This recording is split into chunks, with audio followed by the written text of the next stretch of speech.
Dili una mahinayon ang pagdungog sa confirmation of charges batok ang kanhi Pangulong Rodrigo Duterte sa International Criminal Court o ICC.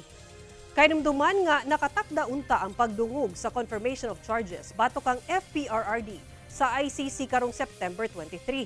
Sa pahayag nga gipagawa sa Pre-Trial Chamber 1 sa ICC, gi-postpone ang confirmation of charges tungod not fit to stand trial o dili matud pa kondisyon nga moatubang sa pagdungog si FPRRD.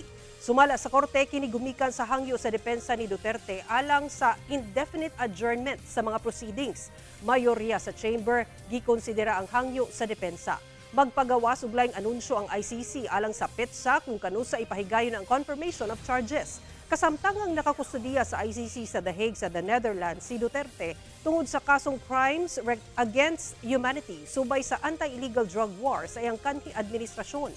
Tumong sa confirmation of charges aron masuta kung dunay mga igong ebidensya ug basihan aron tuuhan nga nabuhat sa akusado ang krimen. Ugaling makumpirma ang mga alegasyon, ibalhin ang kaso sa trial chamber din ipahigayon ang trial.